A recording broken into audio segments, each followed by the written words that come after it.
I'm here with Jeremy Anderson, the president of the Education Commission of the States. Welcome. Nice to see you. Absolutely. Good to be here.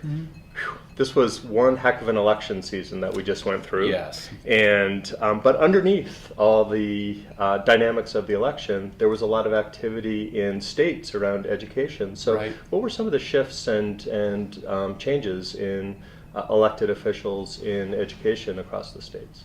You know, there were a lot of changes. We did some analysis, and I mean, there were 8 governors' races really, and there were 7 really new governors that were elected here in 2016. But it's beneath the governors that we saw even bigger shifts. Chief state school officers, there were 5 that were up for election, and 4 are brand new chiefs that were elected. Only 1 incumbent was retained. And then even looking at some of the legislative and state school board races, I mean, there were a host of changes in legislatures where not only were there new elections and new people elected as state representative and senator, but entire legislative bodies switched parties. I mean, the southern 15 states now, all 30 of those legislative chambers are controlled by the Republican Party. Democrats picked up some other states that were interesting, and so that changes some of the dynamics. State school board is one of the big ones, though, that we watch, and there's 11 states that do election of their state school board members. 10 of those had elections in 2016, and of those 46 seats that were on the ballot, 23 new people were elected, so a 50% turnover. And that change can be good, but there's also that notion of it takes a couple of years for someone in a new position to maybe have the full understanding of the depth of the issues that they're working with. Mm-hmm. So what does that portend for 2018? And there's this thing coming up called writing your ESSA requirement for 2017. Yeah, and I think that's going to be a big issue. We look at the 2018 election. It's very interesting. There are 36 governor's races that will take place in 2018. Well, between now and 2018. And 18 of those governors are term limited. They can't run at all. And so we just got 7 new governors, 18 more. It means in this 24-month period here, we're going to have at least 25 new governors. And those 25 new governors appoint 18 of the chief state school officers across the country. So if you're a state looking at an ESSA state plan, you've probably got to look at, do you have the leadership in place that's actually going to be able to defend that plan and really work to find consensus with your legislature and your state board? I think it's a great opportunity with ESSA for states to truly take some of this flexibility and look for ways to have some innovative education policies that are going to get better outcomes for students. But it may not be the right time in some of these states. You may have a new governor, or you may have a governor who's running for re-election. You may have a change in the chief, and that will really, I think, affect which states determine whether they want to go for an ESSA state plan right away or whether they want to kind of wait it out and do it later on. So what are the implications for states of taking on a lot more flexibility, but a lot more responsibility, and this is going to really push their capacity? Yes. So how do you see that adjustment period is going to happen for states? It's going to be a difficult adjustment period. I mean, states have been asking for this for quite some time, and they're eager now to have it. But many of these state education agencies in the last 12 to 14 years, especially during the recession, they lost a lot of qualified staff and some institutional knowledge because of either layoffs or retirements, and haven't all filled those positions back. And so now they have greater flexibility and autonomy, but a lower staff and a smaller potentially amount of expertise within their walls. And so it's going to take some real investment in order to figure out what is it that each state wants to achieve. Is it a 3rd grade reading level goal? Is it an 8th grade science? Is it better college and career ready standards? And then how do they set up the capacity within their state agencies and across their state in the school districts to really meet that? So I'm sure this is going to create a lot of demand for Education Commission of the States as they start to think about how they're going to fulfill all this new opportunity that they have. Yeah, there really has been a big push, and we've been working with a lot of these states, and it helps because we work with the governors and the chief state school officers, but the state boards and the legislatures and the higher ed side, which is very important to be there for all of them. This is a great opportunity for states, but it is one that is really going to require some collaborative action by everyone. One of the quasi-litmus tests that I talk about occasionally is that, if the governor and the chief state school officer in a state can't have dinner together on a regular basis, it may be a sign that getting some real collaborative effort on a state plan for education will be very difficult. So, Education Commission of the States today released a report that included a report and a set of resources, which was interesting, and called the K-3 Policymakers Guide to Action. So, as the proud father of the organization that produced this effort, what do you see as some of the key takeaways from this report? Well, we're really excited about this. We've seen a lot of states that have been doing a lot of investment, financial investment and policies into early learning programs.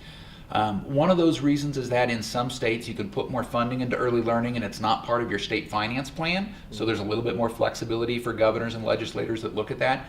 But they haven't always had the guide to figure out what are the policies that we really need to make sure that we're doing to have quality K-3 programming in these schools.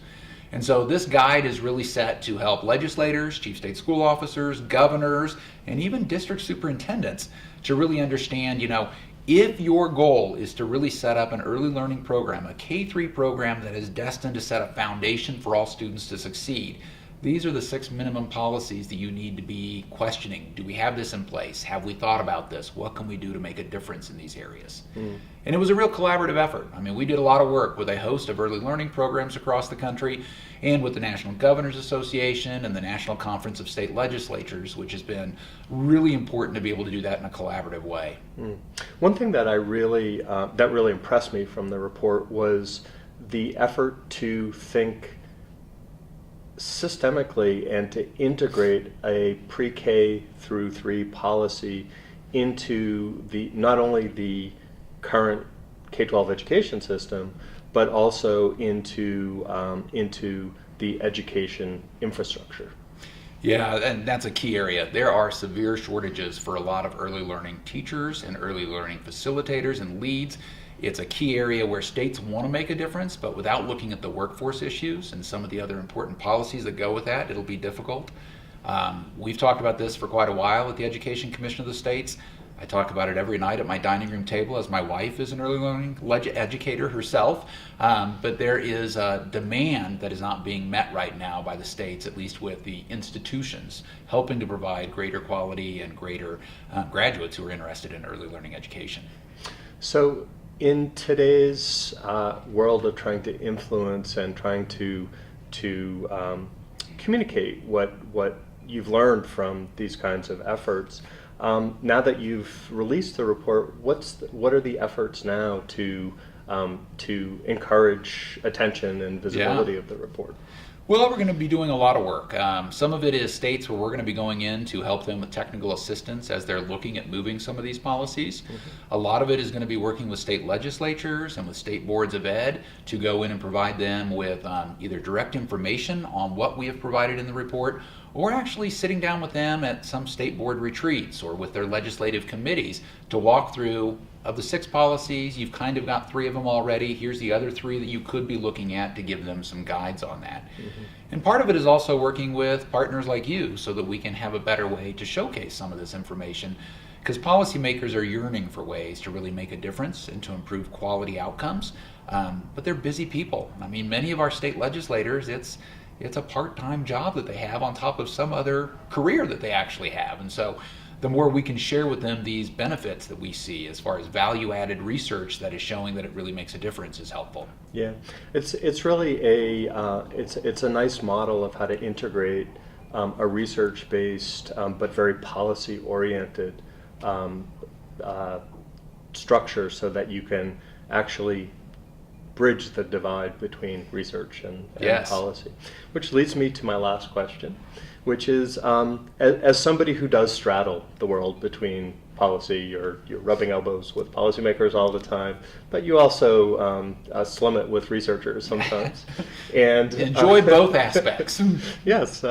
So I'm curious about what suggestions you would give to researchers to try and help them to make their work more meaningful and more useful for policymakers. I know that most researchers get into the business because they want to influence Absolutely. the world Yeah. and have an effect.